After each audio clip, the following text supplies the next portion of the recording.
प्लेटो प्लेटो 427 से 347 BC।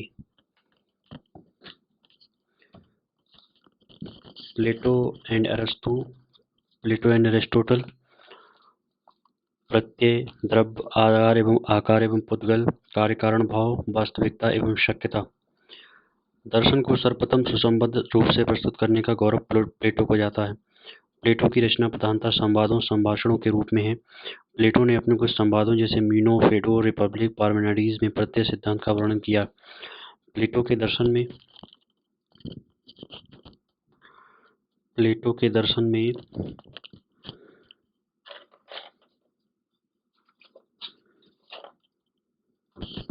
माइलेशियन मत के द्रव्य, पाइथागोरस का संख्या विचार एवं रहस्यवाद, हेरेक्लाइटस के संभूति परिणाम, पार्मेनाइड्स का सत सिद्धांत, जेनो की द्वंद्वात्मक विधि, सुकरात के संप्रत्ययवाद आदि का तार्किक विकास एवं अनुपम समन्वय प्लेटो के दर्शन में दिखाई देता है।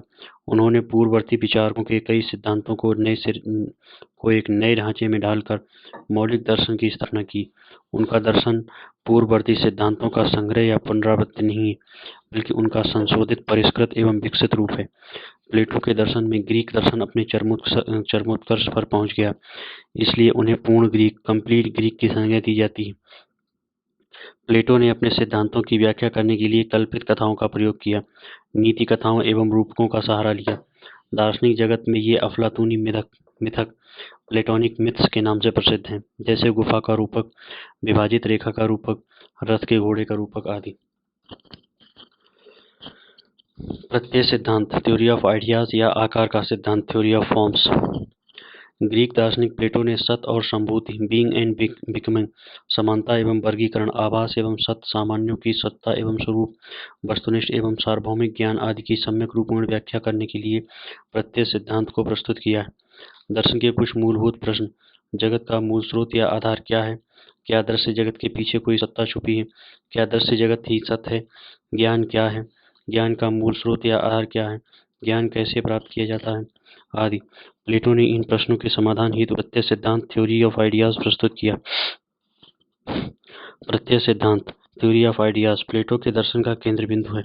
प्लेटो के अनुसार प्रत्यय किसी वर्ग विशेष के सार तत्व हैं, जिनकी ज्ञाता के मस्तिष्क एवं वर्ग विशेष के सदस्यों से पृथक स्वतंत्र सत्ता है, जैसे मनुष्यत्व, गोत्र आदि। प्रत्ययों का संबंध ज्ञान मीमांसा एवं तत्व मीमांसा दोनों से है। प्रत्यय सिद्धांतों के अनुसार ज्ञान के वास्तविक विषय प्रत्यय हैं। इन प्रत्ययों की ज्ञाता से पृथक एवं स्वतंत्र अपनी सत्ता है। ज्ञान मीमांसी वस्तुवाद पुनः ये प्रत्यय ही निरपेक्ष एवं अंतिम या मौलिक सत्य, अल्टीमेट रियलिटीज हैं। तत्व मीमांसी प्रत्ययवाद, प्लेटो के अनुसार ज्ञान सदैव सत्य, वास्तविक, सार्वभौम, नित्य एवं अपरिवर्तनशील होता है। ऐसी स्थिति में प्रत्येक जगत की वस्तुओं को ज्ञान का वास्तविक विषय नहीं माना जा सकता, क्योंकि ये परिवर्तनशील एवं नश्वर हैं। सुकरात के समान मानसिक प्रत्ययों को भी ज्ञान का विषय नहीं माना जा सकता, क्योंकि इनके आधार पर वास्तविक ज्ञान की व्याख्या नहीं हो सकती। प्लेटो के अनुसार ज्ञान का विषय कोई नित्य, अपरिवर्तनशील एवं सार्वभौम वास्तविक सत्ता ही हो सकती है, और नित्य, सार्वभौम एवं अपरिवर्तनशील सत्ता सामान्य है, जिसे यहाँ प्रत्यय कहा गया है। इस प्रकार प्लेटो के दर्शन में प्रत्यय को ही ज्ञान के स्रोत एवं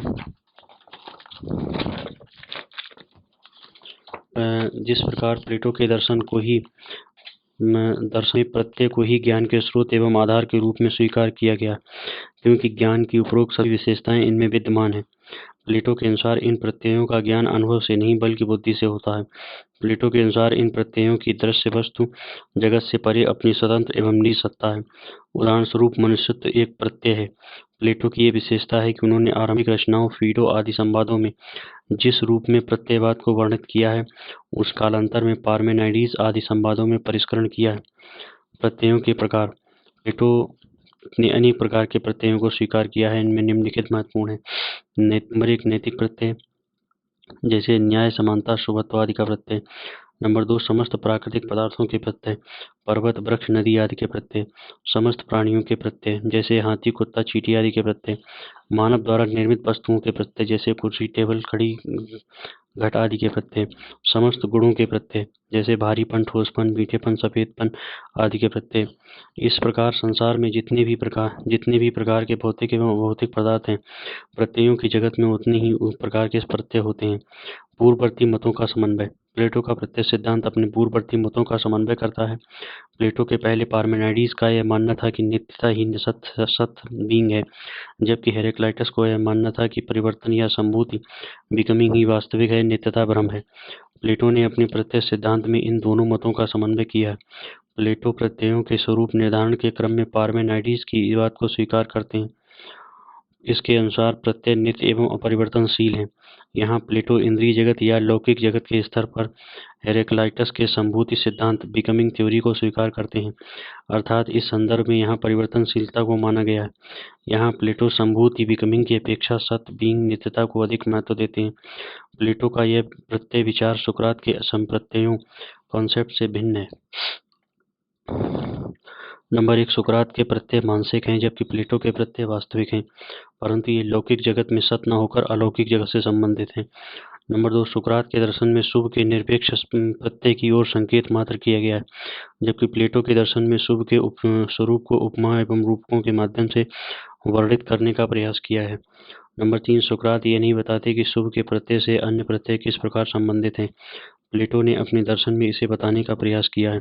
इस संदर्भ में उन्होंने प्रत्ययों की सुसंबद्ध श्रृंखला प्रस्तुत की है। उनके अनुसार सभी प्रत्यय शुभ के प्रत्यय की अभिव्यक्तियां हैं। नंबर 4, सुकरात के दर्शन में प्रत्यक्ष के बाद संप्रत्यय कॉन्सेप्ट की स्थिति आती, जबकि प्लेटो के दर्शन में सभी प्रकार के प्रत्यक्षों के पूर्व प्रत्ययों की स्थिति को स्वीकार किया गया है। प्रत्ययों को मानने की आवश्यकता क्यों? सत और संभूति की व्याख्या करने हेतु प्लेटो ने प्रत्ययों को मानकर सत नित्यता की व्याख्या की है और लौकिक जगत की वस्तुओं को मानकर संभूति अर्थात परिवर्तन की व्याख्या करने का प्रयास किया। समानता और वर्गीकरण की व्याख्या हेतु। एक वर्ग की विभिन्न वस्तुओं के मध्य समानता और एक वर्ग के सदस्यों का दूसरे वर्ग के सदस्यों से भिन्नता का विवेचन हेतु प्रत्यय सिद्धांत आवश्यक है। जैसे विभिन्न मनुष्यों में समानता का आधार मनुष्यत्व है, इसी प्रकार मनुष्य से पशु की भिन्नता का आधार मनुष्यत्व एवं पशुत्व है। इसे ही प्लेटो के दर्शन में सामान्य यूनिवर्सल आकार या फॉर्म या प्रत्यय आइडियाज कहा गया। ज्ञान की संभावना की व्याख्या हेतु। प्लेटो के अनुसार प्रत्यय या सामान्य ही ज्ञान के वास्तविक विषय, स्रोत या आधार हैं। वस्तुओं को ज्ञान का विषय मानने पर ज्ञान परिवर्तनशील एवं नश्वर हो जाएगा। पुनः सोफिस्टों के समान प्रत्यक्ष ही ज्ञान है, ऐसा मानने पर ज्ञान को सापेक्ष एवं विषयनिष्ठ मानना पड़ेगा। अतः ज्ञान की सार्वभौमिकता, वस्तुनिष्ठता और नित्यता की व्याख्या करने के लिए प्रत्ययों को मानना आवश्यक है। अमूर्त प्रत्ययों की व्याख्या हेतु। अमूर्त प्रत्ययों को समझने के लिए प्रत्यय का होना आवश्यक है। जैसे स्वतंत्रता, समानता, न्याय, नैतिकता, सौंदर्य आदि अमूर्त प्रत्यय हैं। इनके आधार पर ही मानवीय स्वतंत्रता, न्यायपूर्ण समाज, नैतिक व्यक्ति, सौंदर्यवान वस्तुओं आदि की व्याख्या की जाती है। भाषा की दृष्टि से भाषा में जातिवाचक या समूहवाचक सत्ताएं होती हैं, जैसे मनुष्य, पशु आदि। इनकी व्याख्या हेतु प्रत्ययों को मानना आवश्यक है। प्लेटो के अनुसार प्रत्यय ऐसी सामान्य सत्ता है जो मानसिक जगत और लौकिक जगत से परे एक अलौकिक जगत या प्रत्यय लोक वर्ल्ड ऑफ आइडियाज में रहते हैं। प्लेटो के अनुसार विशेषों से प्रत्यय निर्मित नहीं होते, बल्कि प्रत्ययों के कारण ही विशेषों का अस्तित्व है। अरस्तु के अनुसार प्लेटो ने अपने प्रत्ययवाद विज्ञानवाद की सिद्धि के लिए 5 प्रकार के तर्कों को प्रस्तुत किया है। इन्हीं तर्कों के आधार पर प्लेटो ने प्रत्ययों के ज्ञान के वास्तविक स्रोत के रूप में स्वीकार किया। ये 5 तर्क निम्नलिखित हैं। नंबर 1, विज्ञानों पर आधारित तर्क। The argument of the sciences. विज्ञानों का अस्तित्व है। इसमें केवल विशेषों का ही अध्ययन नहीं किया जाता, बल्कि सामान्य का भी अध्ययन किया जाता है। विज्ञान के लिए सामान्य संप्रत्यय की आवश्यकता होती है। प्लेटो के अनुसार सामान्य की व्याख्या प्रत्यय द्वारा ही हो सकती है। और नंबर 2, अभेद मूलक तर्क। The argument of one and many. संसार में अनेक विशेष मनुष्य और अनेक पशु आदि हैं, परंतु संसार का कोई विशेष मनुष्य या पशु सामान्य पशु या मनुष्य नहीं हो सकता। जगत की सभी विशेषों की सत्ता सामान्यों के कारण ही है। एक वर्ग विशेष में निहित एकता की व्याख्या प्रत्यय द्वारा ही हो सकती है। सजातियों में एकता और विजातीय वस्तुओं में भेद का कारण प्रत्यय ही माने जाते हैं। नंबर 3, अभाव मूलक तर्क। The argument of knowledge of things that are no more. Plato के अनुसार सामान्य की सत्ता वस्तु विशेषों से पृथक एवं स्वतंत्र है। इस पर वस्तु विशेषों के अभाव का कोई प्रभाव नहीं पड़ता है। इससे यह स्पष्ट होता है कि विशेषों के अभाव में भी सामान्यों का ज्ञान प्राप्त किया जा सकता है। नंबर 4, संबंध मूलक तर्क। The argument from relation. एक वर्ग की विभिन्न वस्तु विशेषों में सामान्य की व्याख्या प्रत्ययों के आधार पर ही की जाती है। प्रत्यय वस्तुओं के नित्य आकार हैं। चूंकि एक वर्ग की विभिन्न वस्तुएं एक ही विज्ञान का अनुकरण करती हैं, इसलिए किसी एक वर्ग की विभिन्न वस्तुओं को एक ही नाम से संबोधित किया जाता है, जैसे सभी मनुष्यों के लिए मनुष्य नाम। नंबर 5, तृतीय मनुष्य मूलक तर्क। The argument from the fallacy of the third mind.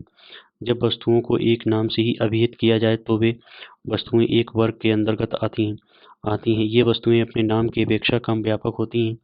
इससे यह सिद्ध होता है कि अनेक वस्तुओं में समानता की व्याख्या करने के लिए प्रत्यय की आवश्यकता होती है।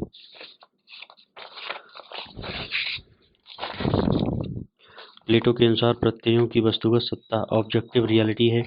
ये प्रत्यय हमारे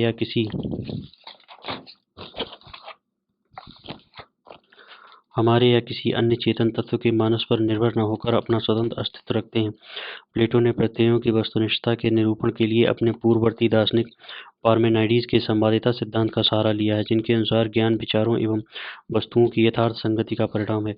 इस अर्थ में वे लॉक के पूर्वानुगामी हैं। प्लेटो ने प्रत्ययों की वस्तुगत सत्ता सिद्ध करने के लिए निम्नलिखित तर्क दिए। नंबर 1, प्लेटो सर्वप्रथम यथार्थवादी दृष्टिकोण के अनुरूप यह कहते हैं कि किसी भी वस्तु का अस्तित्व तभी विश्वसनीय माना जा सकता है जब वह वस्तु वास्तव में वहां विद्यमान हो। प्लेटो यहाँ अपने प्रत्यय सिद्धांत की स्थापना के संदर्भ में सत्य के संवादिता सिद्धांत कॉरेस्पॉन्डेंस थ्योरी का सहारा लेते हैं। इनके अनुसार ज्ञान विचार एवं वस्तु के मध्य संगति या अनुरूपता का परिणाम है। दूसरे शब्दों में विचार जगत और वास्तविक जगत की अनुकूलता ही सत्य की कसौटी है। इसके अनुसार किसी भी वस्तु के संबंध में हमारा ज्ञान तभी सत्य माना जाएगा जब वास्तव में हमारे ज्ञान के अनुरूप वह वस्तु अपना वस्तुगत अस्तित्व रखती हो। उदाहरण स्वरूप झील संबंधी हमारा विचार तभी सत्य माना जाएगा जब हमारे विचार के अनुरूप वास्तव में कोई झील हो। यहाँ प्लेटो का कहना है कि चूंकि प्रत्यय सत्य हैं, अतः उनकी वस्तुगत सत्ता भी अवश्य होनी चाहिए। यहाँ प्लेटो का वस्तुवाद संबंधी विचार अरस्तू के वस्तुवादी विचार से भिन्न है। प्लेटो में प्रत्यय वास्तविक है, परंतु उनकी यह वास्तविकता लौकिक जगत से संबंधित नहीं है। उनका वस्तुवाद बहिर्वर्ती वस्तुवाद या अनुभवातीत वस्तुवाद ट्रांसेंडेंटल रियलिज्म है, क्योंकि यहाँ प्रत्ययों की लौकिक जगत से परे अतीन्द्रिय जगत में वास्तविक सत्ता मानी गई। दूसरी ओर चूंकि अरस्तु प्रत्ययों को लौकिक जगत की वस्तुओं को ही स्थापित करते हैं, इसलिए उनके वस्तुवाद को अंतर्वर्ती वस्तुवाद इमिटेंट रियलिज्म कहा जाता है। नंबर 2, प्लेटो के अनुसार यदि हम प्रत्ययों का वस्तुगत अस्तित्व न माने, अर्थात हम उनका केवल आत्मगत अस्तित्व माने, तो वैसी स्थिति में हमारा विचार सोफिस्टों के समान हो जाएगा और अब हमें केवल अपने ही विचारों को सत्य का एकमात्र मापदंड मानना होगा, जिसे स्वीकार नहीं किया जा सकता। प्लेटो इसे सौंदर्य के उदाहरण के माध्यम से स्पष्ट करते हैं। जैसे कोई ये प्रश्न करे कि सौंदर्य क्या है, तो उदाहरण देते हुए ऐसा कहा जा सकता है कि जैसे गुलाब का फूल, घड़ी, मकान आदि, इनमें सादृश्यता है। सादृश्यता का निर्धारण करने के लिए तुलना आवश्यक है। तुलना एक मानसिक व्यापार है, इंद्रियों का नहीं। इससे यह स्पष्ट होता है कि हमारे मन में सौंदर्य का प्रत्यय है। अब या तो वह प्रत्यय बाह्य जगत की किसी वस्तु के अनुरूप है या नहीं है। यदि वह बाह्य वस्तु के अनुरूप नहीं है, तो इसका अर्थ यह हुआ कि यह प्रत्यय मन की कल्पना मात्र है। अब इस काल्पनिक व्यक्तिगत प्रत्यय को मापदंड मानकर बाह्य वस्तुओं की सुंदरता का निरूपण करना सोफिस्ट विचारकों के सिद्धांत का अनुमोदन करना होगा, परंतु ऐसा नहीं माना जा सकता। अतः हमारे सामने एक ही विकल्प बचता है और वह यह है कि सुंदरता का प्रत्यय केवल हमारे मन में नहीं है, बल्कि यह एक वास्तविक वस्तु है जो बाह्य जगत में विद्यमान है। हमारे मन में स्थित सुंदरता का प्रत्यय उस बाह्य वस्तु का प्रतिबिंब है। यह सुंदरता एक बाह्य वस्तु है जो समस्त सुंदर वस्तुओं से भिन्न है। यही बात न्याय, सुबत्व, सफेदी, भारीपन आदि के लिए भी सही है। भारतीय न्याय वैशेषिक दर्शन में भी सामान्य की वस्तुवादी व्याख्या की गई। न्याय वैशेषिक मतानुसार सामान्य पदार्थ है और इसकी सत्ता ज्ञाता से पृथक एवं स्वतंत्र है। यहाँ भी सामान्य को नित्य, शाश्वत एवं अपरिवर्तनशील माना गया। प्लेटो दो प्रकार के जगत की स्थिति को स्वीकार करते हैं। नंबर 1 दृश्य जगत या वस्तु जगत, जो कि अनित्य एवं परिवर्तनशील है। नंबर 2 विज्ञानों प्रत्ययों का जगत, जो कि वास्तविक जगत है।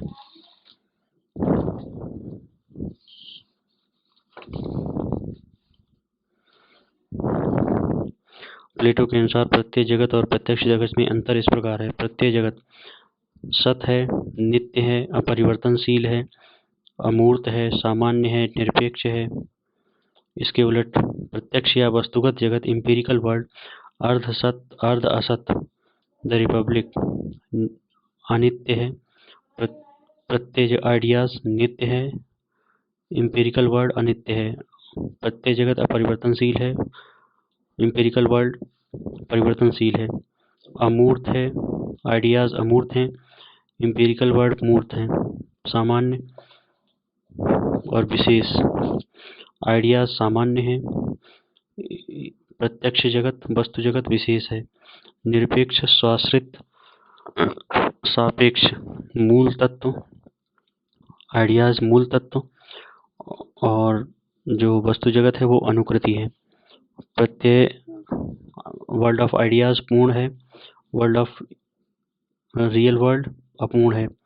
वर्ल्ड ऑफ आइडियाज बुद्धिग्राह्य, वर्ल्ड ऑफ इंपेरिकल वर्ल्ड इंद्रियग्राह्य। देश काल से परे, आइडियाज वर्ल्ड ऑफ आइडियाज देश काल से परे, रियल वर्ल्ड देश काल में। पार्मेनाइडीज का विचार प्रत्यय जगत पर लागू, हेरेक्लाइटस के विचार सांसारिक जगत पर लागू। ज्ञान के विषय प्रत्यय हैं, क्योंकि ज्ञान सदैव सत्य, अनिवार्य, असंदिग्ध और अपरिवर्तनशील होता है। प्राकृतिक दृश्य वस्तुएं ज्ञान की नहीं बल्कि मत, ओपिनियन के विषय हैं। अपने ग्रंथ फीड्स में वर्णित रथ के रूपक सारथी और उसके दो घोड़े की विवेचना के क्रम में सफेद घोड़ा बुद्धि का प्रतीक है, जो प्रत्ययों की ओर अर्थात ज्ञान की ओर ले जाता है। रथ की उपमा के क्रम में काला घोड़ा अनुभव का प्रतीक है, जो भ्रमात्मक ज्ञान की ओर ले जाता है। प्लेटो द्वारा वर्णित रथ के रूपक की तुलना कठोपनिषद के आत्मा विषयक वर्णन से की जा सकती है, जहाँ रथ और उसके घोड़ों के रूपक द्वारा व्यक्ति को भाव प्रपंच सांसारिकता से मुक्त होकर ब्रह्म साक्षात्कार के लिए प्रेरित किया गया है। प्लेटो ने प्रत्यक्ष जगत और प्रत्यय जगत के संबंध को स्पष्ट करने के लिए दो प्रकार की सिद्धांतों का प्रतिपादन किया है। नंबर प्रतिबिंबवाद या अनुकृत सिद्धांत, कॉपी थ्योरी। इसके अनुसार प्रत्यक्ष जगत की वस्तुएं प्रत्यय जगत की अनुकृतियां हैं। प्रत्यय मूल रूप प्रोटोटाइप हैं और वस्तुएं उनकी प्रतिलिपियां, कॉपीज या अनुकृतियां, इमिटेशंस हैं। नंबर 2 सहभागिता सिद्धांत, पार्टिसिपेशन थ्योरी। इनके अनुसार प्रत्यक्ष जगत की वस्तुएं प्रत्यय जगत में सहभागी होती हैं। उदाहरण स्वरूप सभी सुंदर वस्तुएं सौंदर्य के प्रत्यय में भाग लेती हैं। इसी कारण सौंदर्य सभी सुंदर वस्तुओं का आधार है तथा उनकी व्याख्या का मानदंड है। प्लेटो के अनुसार विश्व में जितने प्रकार काइंड्स की वस्तुएं हैं, पारमार्थिक जगत में उतनी ही प्रकार के प्रत्यय हैं। प्लेटो कालांतर में मानते हैं कि यह संपूर्ण जगत प्रत्यय जगत की अभिव्यक्ति मात्र है। यह अभिव्यक्ति अपूर्ण अभिव्यक्ति है, इसलिए यह अर्ध सत और अर्ध असत है। प्लेटो के प्रत्ययों के स्वरूप पर 5 दृष्टिकोणों से विचार किया गया है। इनमें प्रथम 3 दृष्टिकोण प्रोफेसर जेलर ने प्रस्तुत किए हैं, जबकि अंतिम 2 दृष्टिकोण स्टेस आदि ने प्रस्तुत किए हैं। नंबर 1 सत्ता की दृष्टि से, ऑन्टोलॉजिकली। सत्ता की दृष्टि से प्रत्ययों की ही अंतिम सत्ता है। ये प्रत्यय नित्य एवं पूर्ण सत हैं। प्रत्यय अपने वर्ग के सार वस्तुओं के सार तत्व हैं, फिर भी वस्तु विशेषों से पृथक इनकी स्वतंत्र सत्ता है, परंतु ये प्रत्यय देश काल में अस्तित्ववान नहीं है। प्रत्यय नित्य हैं जबकि वस्तुएं अनित्य हैं। विश्व की सभी वस्तुएं अपनी सत्ता के लिए प्रत्ययों पर ही आश्रित हैं।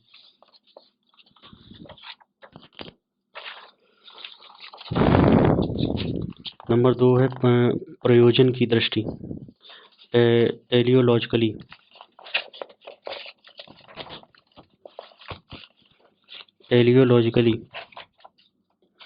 प्रयोजन की दृष्टि से, प्रयोजन या उद्देश्य की दृष्टि से विज्ञान नित्य सांचों के समान है, जिसकी सहायता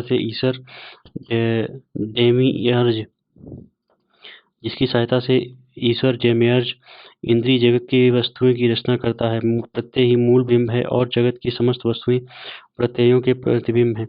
वस्तुएं प्रत्यय की ओर नित्य अग्रसर हो रही हैं। यही विकास है। यह विकास पूर्णता और नित्यता की प्राप्ति हेतु है।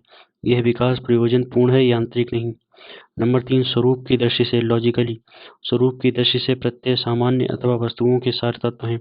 इनकी अपनी वास्तविक स्वतंत्र सत्ता है। किसी एक वर्ग के सभी वस्तु विशेषों में कोई एक ही सामान्य रहता है।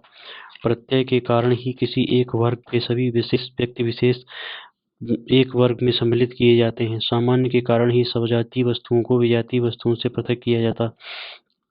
नंबर 4, ज्ञान की दृष्टि से एपिस्टीमोलॉजिकली। ज्ञान की दृष्टि से प्रत्यय ही ज्ञान के वास्तविक विषय हैं। प्लेटो के अनुसार ज्ञान तथा ज्ञान का विषय नित्य और अपरिणामी होना चाहिए। इंद्रिय जगत की वस्तुएं ऐसे ज्ञान का विषय नहीं बन सकती, क्योंकि वे अनित्य और परिवर्तनशील हैं। प्रत्ययों के कारण हमारे ज्ञान में निश्चितता और सार्वभौमिकता आती है, अतः ज्ञान के वास्तविक विषय प्रत्यय हैं। नंबर 5, रहस्यात्मक दृष्टि से मिस्टिकली। रहस्यात्मक दृष्टि से प्रत्यय शुभ गुण की अभिव्यक्तियां हैं। प्रत्ययों की एक व्यवस्थित श्रृंखला है और इसमें स्तरीय भेद हैं। इस स्तर भेद में परम शुभ का प्रत्यय आइडिया ऑफ गुड सबसे ऊपर है। नीचे के सभी प्रत्यय इसी परम शुभ की अभिव्यक्तियां हैं। प्रत्ययों की सत्ता सिद्ध करने के लिए अरस्तु द्वारा प्रदत्त 5 तर्क उपर्युक्त दृष्टियों में समाहित हो जाते हैं। विज्ञान मूलक तर्क एक प्रकार का ज्ञान मीमांसक तर्क है। अभेद मूलक और तृतीय मनुष्य मूलक तर्क तार्किक तर्क के अंतर्गत आते हैं, तथा अभाव मूलक और संबंध मूलक तर्क सत्ता मूलक या तत्व दार्शनिक तत्वतः कहे जाते हैं। प्रत्ययों या विज्ञान की विशेषताएं।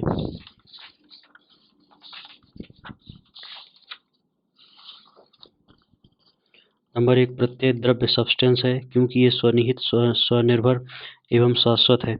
प्रत्यय अपनी सत्ता के लिए किसी अन्य पर निर्भर नहीं है। ये प्रत्यक्ष जगत की वस्तुओं के आधारभूत सार तत्व एसेंस है। ये निरपेक्ष एवं अंतिम तत्व हैं, एब्सोल्यूट एंड अल्टीमेट रियलिटीज। दूसरा, प्रत्यय सामान्य एवं सर्वव्यापी हैं, परंतु ये वस्तु विशेषों में ही निहित नहीं होते। प्रत्यय अपने अनुरूप वस्तुओं का एक पूर्ण आदर्श होता है, जैसे गोत्र सभी गायों का एक सामान्य तत्व प्रत्यय है।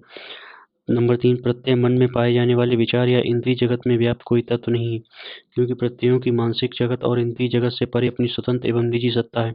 वे अतीन्द्रिय जगत में रहते हैं। नंबर 4, प्रत्ययों को शुद्ध विचार और शुद्ध बुद्धि के द्वारा ही जाना जा सकता है। प्रत्ययों का सच्चा ज्ञान स्मृतिजन्य है और अनुस्मरण मात्र रेमिनिसेंस एंड रिकलेक्शन से होता है। सभी ज्ञान मानव के अंदर सर्वदा विद्यमान रहते हैं। देह प्राप्ति से पहले मानव आत्मा को प्रत्ययों का शुद्ध अंतर्ज्ञान होता है, परंतु शरीर धारण करने के कारण यह ज्ञान लुप्त हो जाता है। जब इन प्रत्ययों की सादृश्यता का अनुभव लौकिक जगत में करते हैं तो फिर उनका स्मरण हो जाता है। अनुभव या प्रत्यक्ष के द्वारा हमें केवल इनका अनुस्मरण होता है। इंद्रियों के द्वारा प्रत्ययों का ज्ञान नहीं हो सकता। इंद्रियां केवल प्रत्ययों को जानने में उद्दीपन का कार्य करती हैं। प्लेटो के अनुसार मानव भौतिक पदार्थ एवं इंद्रिय सुखों के साथ अपने को इतना संबंधित कर लेता है कि वह ज्ञान के अनुस्मरण में असमर्थ हो जाता है।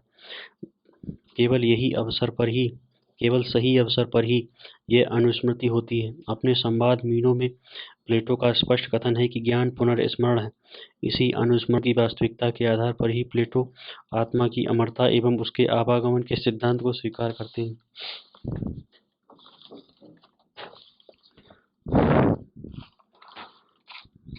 नंबर 5, प्रत्येक इकाई एक इकाई है, यूनिटी। यह भेदों में अनुस्यूत अभेद है। प्रत्येक वर्ग विशेष व जाति विशेष के अनुरूप केवल एक प्रत्यय होता है। जैसे मनुष्यत्व प्रत्यय एक है, किंतु इसके अंतर्गत सारे मनुष्य आ जाते हैं। नंबर 6, प्रत्यय नित्य, अविनाशी एवं अपरिवर्तनशील है, यद्यपि इससे संबंधित वस्तु विशेषों में परिवर्तन एवं विनाश होता है। नंबर 7, प्रत्यय सरल और निरवयव होते हैं, सरल होने के कारण ही वे निरवयव हैं। नंबर 8, प्रत्यय देश और काल से परे या अतीत हैं। नंबर 9, प्रत्यय सत्य एवं अस्तित्ववान है, रियल एंड एग्जिस्टेंस। नंबर 10, प्रत्यय संख्यात्मक है, न्यूमेरिकल। प्रत्यय वस्तुओं के नित्य सांचे आर्केटाइपिकल हैं। नंबर 11, देश काल से परे रहने के कारण प्रत्यय इंद्रिय अनुभव के विषय नहीं है, वे बुद्धि द्वारा ग्राह्य हैं। नंबर 12, ये प्रत्यय अनुपम एवं केवल अपने समान है। नंबर 13, प्रत्यय सत्ता एवं मूल्य दोनों दृष्टियों से वस्तु विशेषों की अपेक्षा श्रेष्ठतर सुपीरियर है। प्रत्यय वस्तु विशेषों के आदर्श रूप हैं। प्लेटो के अनुसार प्रत्यय अनेक हैं, यथा गोत्र, मनुष्यत्व, पशुत्व आदि, परंतु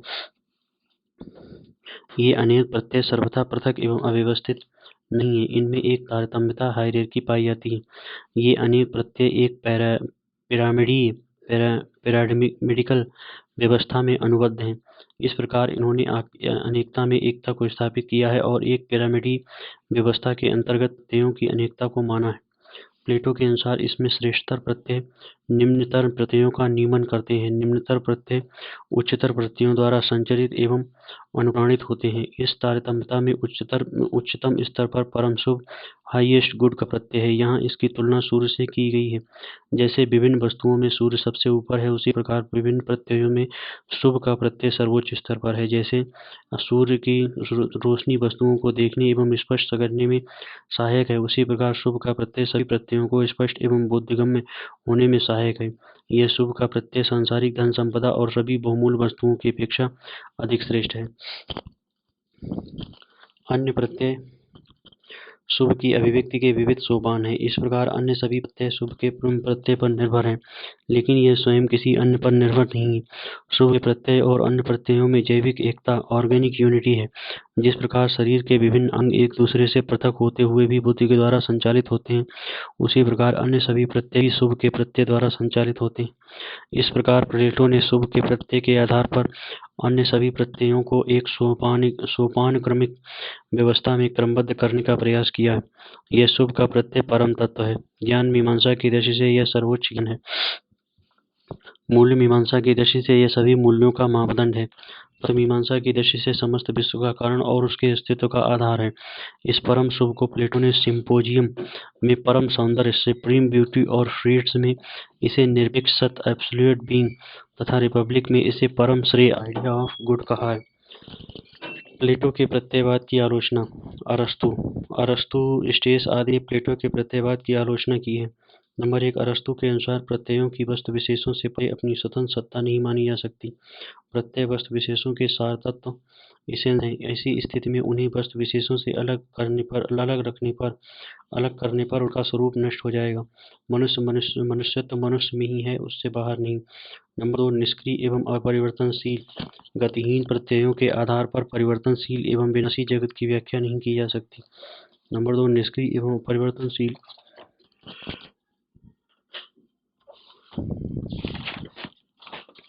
नंबर 3, अरस्तु के अनुसार प्लेटो के प्रत्यय वस्तुओं के अनावश्यक पुनरावृत्ति है। अरस्तु के अनुसार प्लेटो के प्रत्यय वस्तुओं की अनावश्यक पुनरावृत्ति है। प्लेटो का दर्शन का प्रयोजन दृश्य की व्याख्या करना है। दृश्य पदार्थों की व्याख्या करने के लिए प्लेटो प्रत्ययों की कल्पना करता है, परंतु इसे समस्या सुलझने की जगह और उलझ जाती है। ऐसे ही अनावश्यक तत्वों से छुटकारा पाने के लिए कालांतर में पाश्चात्य दर्शन में ओखम्स रेजर का सिद्धांत प्रतिपादित हुआ। ओखम रेजर सिद्धांत के अनुसार किसी तथ्य की व्याख्या के क्रम में हमें उन्हीं तत्वों को स्वीकार करना चाहिए जो आवश्यक हों, जिसकी व्याख्या हम कुछ मानकर कर सकते हैं। उसके लिए अधिक तत्वों या पक्षों को मानने की आवश्यकता नहीं है। अनावश्यक तत्वों से छुटकारा पाने की विधि है। रसेल ने इस विधि का प्रयोग अपने वर्णन सिद्धांत में किया है। नंबर 4, प्लेटो प्रत्यय एवं प्रत्यक्ष जगती वस्तुओं के संबंध की स्पष्ट विवेचना नहीं कर पाए हैं। इस संबंध में उनके द्वारा दिए गए सिद्धांत प्रतिबिंबवाद और सहभागिता सिद्धांत दोनों दोषपूर्ण हैं। इस विवेचन के क्रम में वे उपमाओं एवं काव्यमय भाषा का सहारा लेते हैं, जो तर्कतः संतोषजनक नहीं है। प्लेटो के अनुसार प्रत्यय अमूर्त है। अरस्तु के अनुसार ऐसा मानने पर उन्हें लौकिक मूर्त वस्तुओं का कारण नहीं माना जा सकता। अमूर्त प्रत्ययों की प्रतिलिपि मूर्त वस्तुएं नहीं हो सकती। प्रत्यय सामान्य हैं, जबकि लौकिक जगत की वस्तुएं विशेष हैं। ऐसी स्थिति में विशेष वस्तुओं को सामान्य की अनुकृति नहीं माना जा सकता। यहाँ यदि दोनों में ऐसा संबंध अनुकृति सिद्धांत है, तो फिर दोनों या तो सामान्य होंगे या फिर दोनों विशेष होंगे। यदि लौकिक जगत की वस्तुएं प्रत्यय जगत में अंशतः भाग लेती हैं, तो प्रत्यय जगत की नित्यता खंडित होगी, और यदि लौकिक जगत की वस्तुएं प्रत्ययों में पूर्णतः भाग लेती हैं, तो फिर प्रत्ययों की नित्यता के साथ साथ लौकिक वस्तु जगत एवं अलौकिक जगत प्रत्ययों का जगत का भेद भी समाप्त हो जाएगा। नंबर 5, प्लेटो वस्तुओं को प्रत्ययों की नकल कहते हैं। नंबर 5, प्लेटो वस्तुओं को प्रत्ययों की नकल कहते हैं, परंतु स्थिति इसके विपरीत। वास्तव में प्रत्यय ही वस्तुओं की नकल वास्तव में प्रत्यय ही वस्तुओं की नकल होते हैं। पहले हम वस्तुओं को देखते हैं और उनकी सादृश्यता के आधार पर प्रत्ययों की कल्पना करते हैं, अतः प्रत्ययों को वस्तुओं का कारण नहीं माना जा सकता। नंबर 6, अरस्तू के अनुसार प्लेटो के प्रत्यय सिद्धांत में तृतीय मनुष्य मूलक दोष, थर्ड मैन फैलेसी। प्लेटो ने एक ही वर्ग को दो वस्तुओं में समानता एवं सादृश्यता का कारण उन दोनों का एक ही प्रत्यय की अनुकृति होना बताया था। इस पर अरस्तू का कहना है कि एक ही प्रकार के वस्तुओं एवं उस प्रत्यय में भी समानता का होना आवश्यक है, अतः इस समानता की व्याख्या करने के लिए प्लेटो को अन्य प्रत्यय तृतीय मनुष्य की कल्पना करनी होगी। इस प्रकार अनावस्था दोष की उत्पत्ति होगी। इस दोष को ही अरस्तू ने तृतीय पुरुष का दोष कहा है। यहाँ यह उल्लेखनीय है कि प्लेटो ने स्वयं अपने संवाद पार्मेनाइड्स में स्वयं ही अपनी आलोचना इस रूप में की है। यहाँ यह उल्लेखनीय है कि प्लेटो एक ऐसे विचारक रहे हैं जिन्होंने अपने पूर्ववर्ती विचारों की आलोचना अपने परवर्ती रचनाओं में की है। प्लेटो के द्वारा अपने ही विचारों पर की गई आलोचना के संबंध में रसेल की यह टिप्पणी उल्लेखनीय है कि किसी दार्शनिक द्वारा अपनी ही आलोचना करने के इतिहास में प्लेटो द्वारा पार्मेनाइड्स में की गई अपनी ही आलोचना सबसे महत्वपूर्ण घटना है। पाश्चात्य दर्शन के इतिहास में प्लेटो ने अनेक ऐसी परंपराएं आरंभ की जो उनके समय से आज तक चली आ रही। A.N. व्हाइटहेड का इस संदर्भ में कहना है कि संपूर्ण पाश्चात्य दार्शनिक परंपरा प्लेटो की शिक्षाओं पर पाद टिप्पणी है। दर्शन के इतिहास में हम प्लेटो के प्रभाव को निम्नलिखित दार्शनिक परंपराओं को देख सकते हैं। नंबर 1, बुद्धिवाद। प्लेटो के अनुसार वास्तविक ज्ञान का स्रोत अनुभव न होकर बुद्धि है। जन्म से ही आत्मा को प्रत्ययों का ज्ञान होता है। ऐसा मानकर प्लेटो जन्मजात प्रत्ययों का सिद्धांत देते हैं। डेकार्ट, स्पिनोजा और लाइबनिज भी जन्मजात प्रत्ययों का सिद्धांत मानते हैं। प्लेटो का यह कहना है कि ज्ञान अनुस्मरण मात्र है, समस्त बुद्धिवादी मान्यता का आधार है। अनुभववाद। प्लेटो के अनुसार अनुभव से हमें लौकिक जगत की परिवर्तनशील वस्तुओं का ज्ञान होता है। अनुभववाद पर इसका प्रभाव है। प्लेटो के संवादिता सिद्धांत का प्रभाव लॉक के दर्शन पर दिखाई देता है। नंबर 3, वस्तुवाद। प्लेटो के दर्शन में वास्तविक ज्ञान के विषय अर्थात प्रत्यय की ज्ञाता से पृथक अपनी स्वतंत्र वस्तुगत सत्ता मानी गई है। नंबर 4, आदर्शवाद। परम तत्व प्रत्यय है। लौकिक जगत की वस्तुएं उनकी अनुकृति या अपूर्ण अभिव्यक्तियां हैं। बर्कले का प्रत्ययवाद भी प्लेटो से प्रभावित है। प्लेटो के समान बर्कले ने भी प्रत्ययों को वास्तविकता प्रदान करने का प्रयास किया है, परंतु जहाँ प्लेटो प्रत्ययों को अलौकिक जगत का निवासी मानते हैं, वहीं बर्कले प्रत्ययों को इस जगत के ज्ञान के वास्तविक विषय के रूप में स्थापित करते हैं। इसीलिए कुछ आलोचकों ने बर्कले को प्लेटो का मानस पुत्र कहा है। नंबर 5, समीक्षावाद। कांट के समीक्षावाद पर भी प्लेटो के प्रत्यय सिद्धांत का प्रभाव है। कांट भी ज्ञान प्राप्ति के क्रम में सामग्री एवं आकार की बात करते हैं। नंबर 6, प्रपंचवाद। प्लेटो के अनुसार प्रत्यय ही सत्य है। लौकिक जगत की वस्तुएं प्रत्यय जगत का आभास है, प्रपंच है। नंबर 7, प्रयोजनवाद। यंत्रवाद के विरुद्ध प्लेटो ने पाश्चात्य दर्शन में प्रयोजनवादी परंपरा को प्रारंभ किया। उनके अनुसार ईश्वर की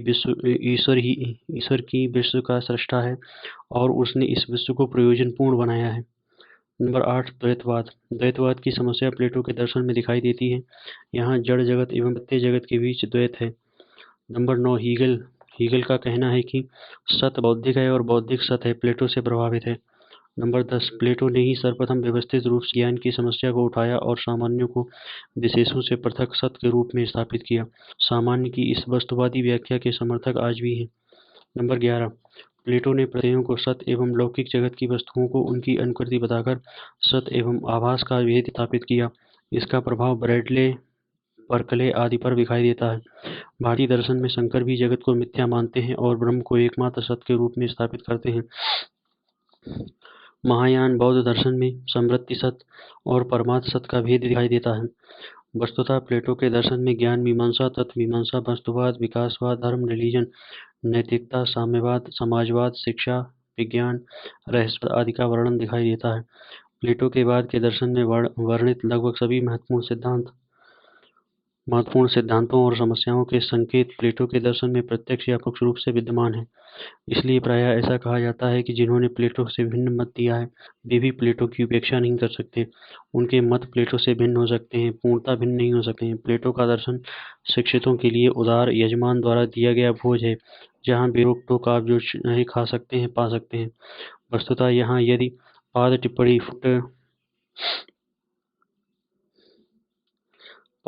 फुटनोट्स का आशय प्रभाव से लिया जाए तो फिर ऐसा कहा जा सकता है कि पाश्चात्य दर्शन पर प्लेटो का प्रभाव अवश्य है, परंतु यदि पाद टिप्पणी का आशय पुनरावृत्ति मात्र से लिया जाए तो फिर इसे स्वीकार नहीं किया जा सकता, क्योंकि ऐसा करने पर पाश्चात्य दर्शन की मौलिकता पर प्रहार होगा और उसकी निरर्थकता झलकेगी।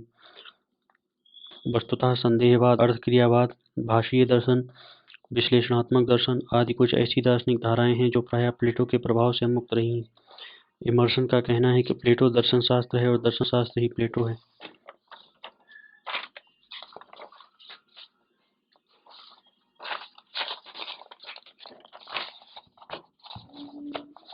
ज्ञान के संदर्भ में प्लेटो के विचार।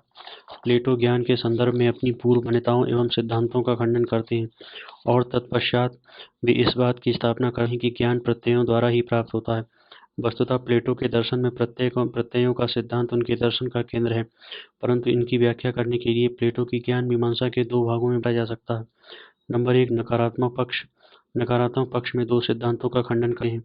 नंबर एक, ज्ञान प्रत्यक्ष है, नॉलेज इज परसेप्शन। नंबर दो, ज्ञान मत है, नॉलेज इज ओपिनियन। नंबर दो, स्वीकारात्मक पक्ष।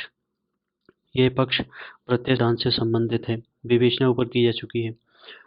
नकारात्मक पक्ष की दो सिद्धांतों में पहला नंबर ज्ञान प्रत्यक्ष है, नॉलेज इज परसेप्शन।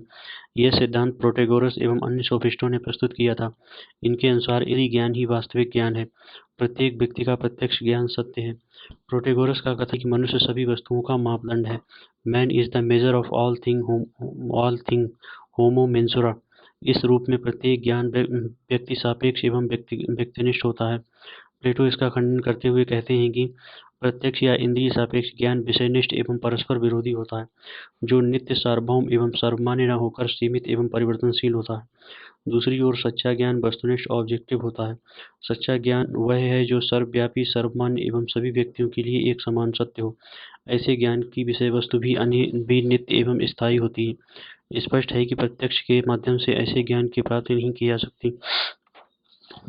प्रत्यक्ष द्वारा एक ही व्यक्ति को एक ही वस्तु भिन्न भिन्न स्थितियों में परस्पर विरोधी रूप में दिखाई देती है। उदाहरण स्वरूप एक ही जहाज दूर से देखने पर छोटा और नजदीक से देखने पर बड़ा दिखाई देगा। स्पष्ट है कि प्रत्यक्ष द्वारा प्राप्त ज्ञान सदैव एक समान, स्थिर, सर्वमान्य एवं सर्वदा सत्य नहीं होता। पुनः यदि प्रत्यक्ष को ज्ञान माना जाए तो फिर पशु और मानव में अंतर नहीं रह जाएगा। मानव में तुलना, वर्गीकरण, नामकरण, अमूर्तीकरण की बौद्धिक शक्ति होती है। इन बौद्धिक क्रियाओं के अभाव में कोई प्रत्यक्ष सार्थक नहीं हो सकता, अतः प्रत्यक्ष ज्ञान नहीं है।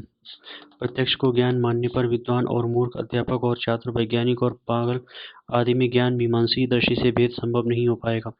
यदि ये मान लिया जाए कि जो जिसको प्रतीत होता है वह उसके लिए सत्य है, तो मुझे प्रतीत होता है कि प्रोटेगोरस का मत असत्य है।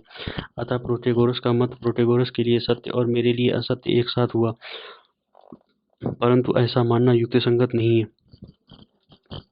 प्रत्यक्षकर्ता किसी वस्तु का प्रत्यक्ष करता है, परंतु वस्तु सदैव परिवर्तनशील है, ऐसा हेरेक्लाइटस का भी मानना है। जबकि जब कोई प्रत्यक्ष वस्तु स्थायी नहीं रहती तो फिर उसके ज्ञान की व्याख्या करनी कठिन है। यदि व्यक्ति का निजी अनुभव ही एकमात्र प्रमाण है तो फिर इस दृष्टि से उसके सभी प्रत्ययों को सत्य मानना पड़ेगा, परंतु ऐसा मानने पर भ्रांत प्रत्यक्ष रस्सी में सर्प का ज्ञान और यथार्थ प्रत्यक्ष में भेद नहीं किया जा सकता। स्पष्ट है कि यदि ज्ञान को प्रत्यक्ष माना जाए तो फिर ज्ञान में सत्यता, असत्यता, सत और आभास, यथार्थ एवं भ्रम का भेद खत्म हो जाएगा, परंतु इन भेदों को माने बिना ज्ञान की कोई व्याख्या नहीं हो सकती।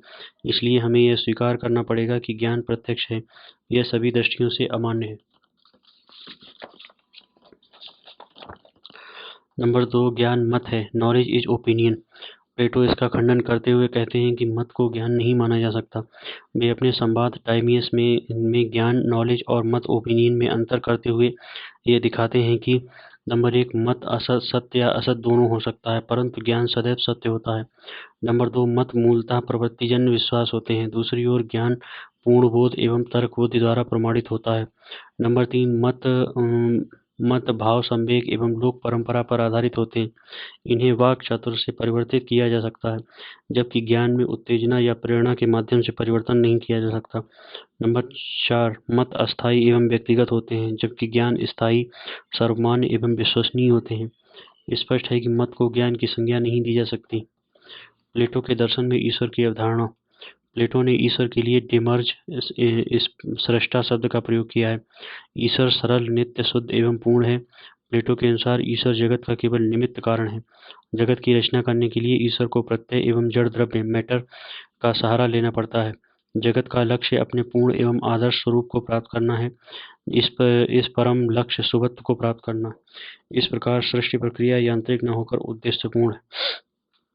यह सृष्टि ईश्वर की सर्वोत्तम रचना है। प्लेटो के अनुसार ईश्वर जगत की सृष्टि अपनी किसी कमी के कारण या इच्छा पूर्ति हेतु नहीं करता, बल्कि अपनी प्रचुरता के कारण करता है। इससे उसकी पूर्णता में कोई कमी नहीं आती। ईश्वर में पूर्णता का अतिरेक एक्सेसिव परफेक्शन है। यदि ईश्वर में इच्छा को स्वीकार किया जाए तो फिर उससे उसकी पूर्णता का खंडन होगा। यदि ईश्वर में इच्छा को स्वीकार किया जाए तो फिर उससे उसकी पूर्णता का खंडन होगा। ईश्वर एक दैवी प्रेम सबलाइम इरोस से युक्त है, जो उसकी सृजनात्मक शक्ति के रूप में अभिव्यक्त होता है। इस प्रकार प्लेटो के दर्शन में 4 प्रकार के कारण दिखाई देते हैं। नंबर 1, शुभ लक्ष्य कारण। नंबर 2, ईश्वर निमित्त कारण। नंबर 3, प्रत्यय स्वरूप कारण। नंबर 4, जड़ द्रव्य मैटर उपादान कारण।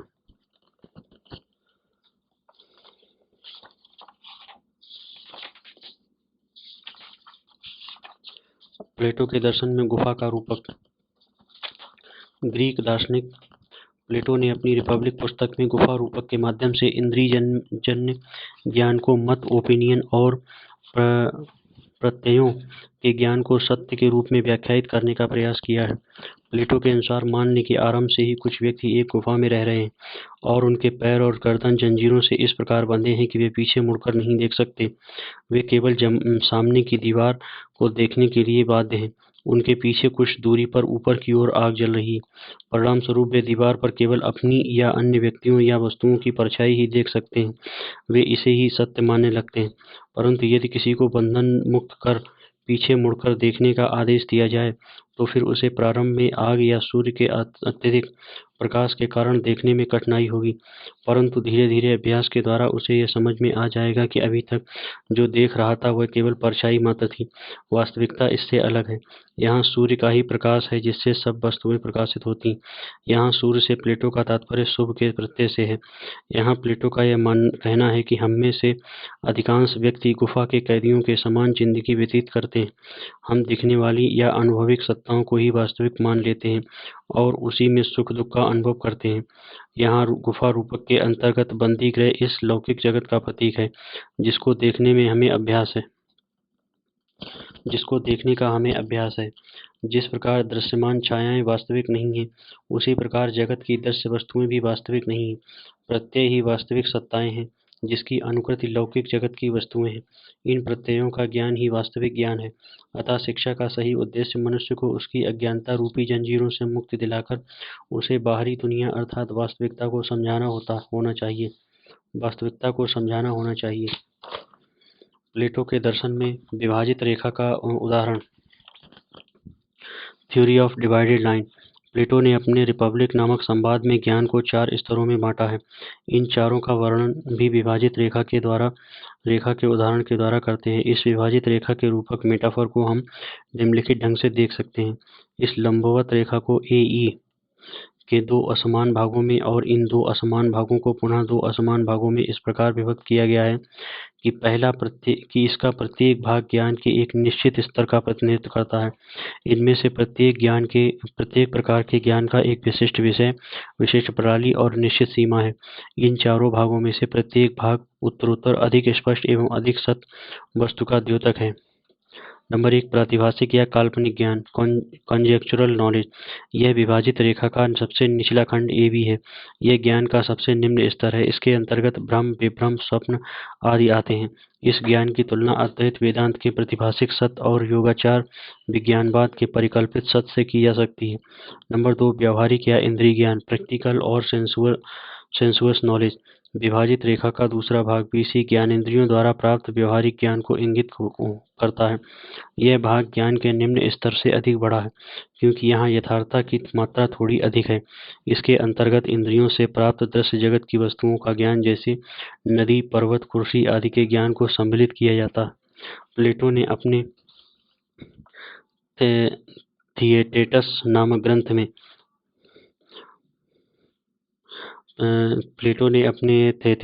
ग्रंथ में प्रतिभासिक ज्ञान एवं व्यावहारिक ज्ञान को मत ओपिनियन कहा है, इसलिए यहाँ इसकी वास्तविक सत्ता नहीं है।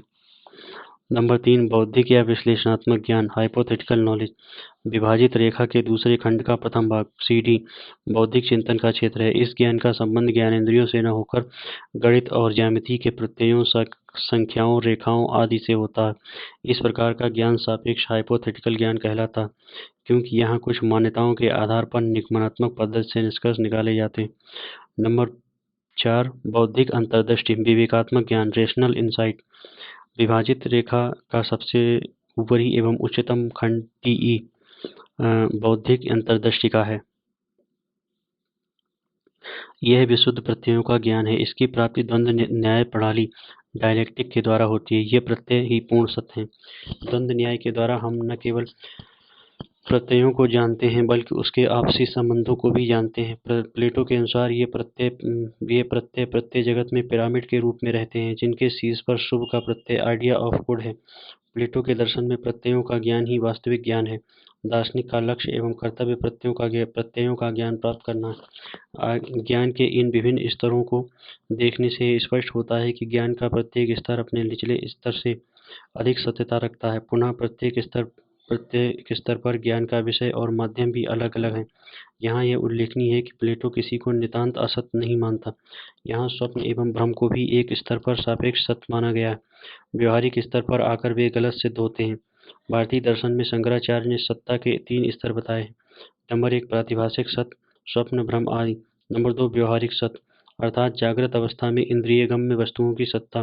नंबर 3, परमात्मिक सत्ता, परम ब्रह्म की सत्ता। शंकर ने इन तीनों स्तरों में सत्यता की महत्ता को क्रमशः बढ़ते हुए बताया है।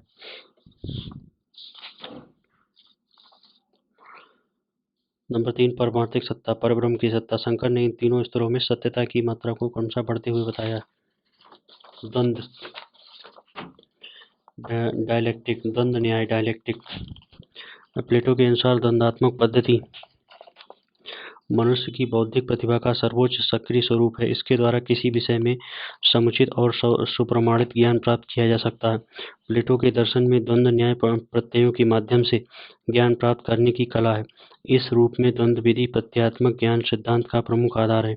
द्वंद्वात्मक विधि यह स्वीकार करती है कि मनुष्य में विशिष्ट बौद्धिक विश्लेषण की योग्यता है, जिसके आधार पर वह परस्पर विरोधी विचारों एवं उनके दावों को समुचित ढंग से समझकर समस्या का समाधान कर सकता है। इस पद्धति की सहायता से मनुष्य विवेकपूर्ण सत्य को असत्य से,